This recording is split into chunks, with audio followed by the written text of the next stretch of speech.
Hey BMS, today we're going to look at the database Explora and talk about printing appropriately from it. So we're going to start on marshallschools.com. We're going to go to Menu, Library, Beaker. Once you land here, you're going to go to Mrs. Berger's website. And this takes you to the Library Media Center website. Over on the left, you've got databases. The one we're looking at is this first one. It says MoreNet Databases Explora. And we're going to be focusing on the Explora database over here on the right. And there are several different versions of Explora. You're looking for the middle school one. Now, if you have trouble finding what you need in the middle school one, bump on up to the high school one, and you can probably find what you need there. They work the same way. So click on middle school.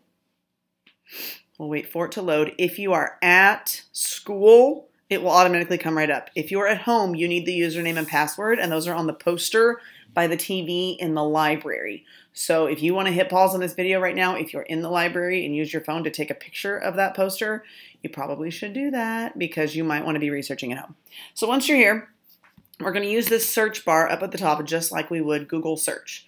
Now, you need to think about search terms. World War II is not a good search term. Some people write it with the number 2. Most people write it capital I, capital I. That's not a good search term. That's the overall topic. It is not your research topic. That's too broad.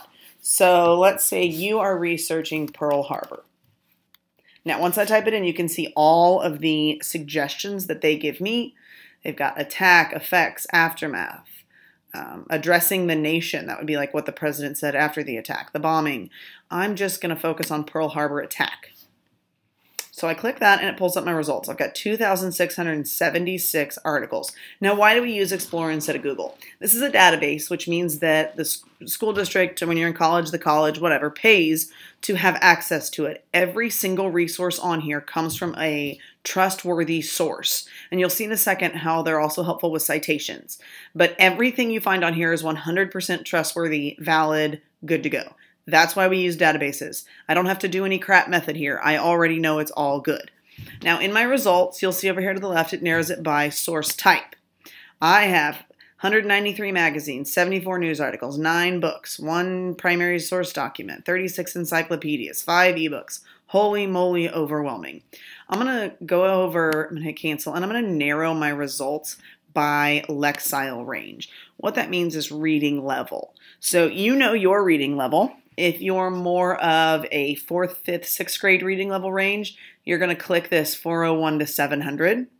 If you're more of a 7th, 8th, 9th grade reading level, you're going to be in the 7 to 900, 901 to 1100.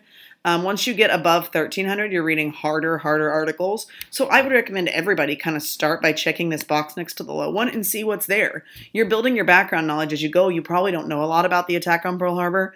So it's good to start with something that's a little bit more accessible and easy to read. Okay, so I've narrowed my results to 13 now that I've done it by Lexile. Before I click on this to read it, I'm going to read this little blurb about it. This says, this article presents a fictional historic play. I don't need a play. I'm going to pass it. This article presents a fictional historic play. Nope. This one doesn't say anything. Let's click on it, see what it is. Oh, there it was. It said play. I missed it. Look, it says it's a play. Nope, I don't want to play. It says a play honoring. Boy, they have a lot of plays. This says a quiz. I don't want a quiz. This article offers information on the 70th anniversary at the end of World War II. Topics discussed include honoring the sacrifices of brave men and women. It says it covers Pearl Harbor. Let's give it a try. It does not have a PDF. If it has a PDF on it, that'll be over here, and we'll take a look at one of those in a second. Oh, it says Manuel Rivas and his twin brother Salvador were just 16 when on December 7th, 1941. Okay, so it's telling me about it at least a little bit. If you decide you're going to print the article, I need to copy the citation from my works cited page. If you forget this part right here, you are going to kick yourself in the face later. So stay with me. Before I move away and go print another article, I'm going to go over here to my Google Drive. You need to have it open in another tab. So there it is. If you need to pause the video right now and open your Google Drive, that's fine. Once you're up in your drive, you're going to hit New. And you want a new Google Doc. We're going to call it Works Cited. That means these are the resources I used in my paper. These are the works, the resources I'm going to cite. So I'm going to copy and paste them all over here. This one is called War is Over. There it is. I'm going to click on this little button over here that says Cite. It's going to pop up with a box. And you're like, whoa, there's a lot of choices. Which one? Scroll down to MLA. That's the citation tile we use here at Beaker.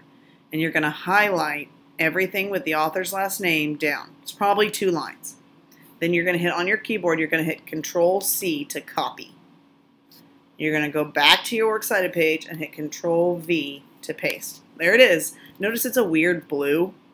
Highlight it. Come up to this little marker dude and say None. That'll take the highlighting off. Now, watch this. I'm not done. I want you to put a 1 period space before it. This is source number 1. Net print.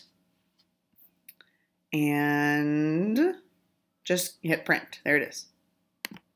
Now, you have to decide where you're going to print to, Library 1 or Library 2. Before you do that, look at this little red section up here. 3 pages will be printed. Cool, I can handle 3 pages. If it's more than 10, I want you to raise your hand and make sure it's cool with your teacher and see if they can help you kind of reduce it down. I'm going to scroll through here. Here are my 3 pages. Okay, those all look like they have valid information on them. So I'm going to select Library 2, which you might have to change. Library 1 or Library 2. Library 1 is the one closest, printer closest to the TV. Library 2 is the one closest to the library door that we all come in. So you can kind of choose which one you want to print to, and you hit print. Now, you have printed the article. It should be in your hand. Once you hit print earlier, you need to get up. The minute you hit print, you need to get up, walk over to the printer, pick up your 3 papers. Remember it said 3 papers. Pick up your 3 papers, staple them together, and go sit back down. You have labeled it number 1. So come back to your article and write number 1 on the top. It should say number 1 on your works cited paper, and it should say number 1 on your paper, so that you know that this citation matches the physical article you're holding with number 1 in it.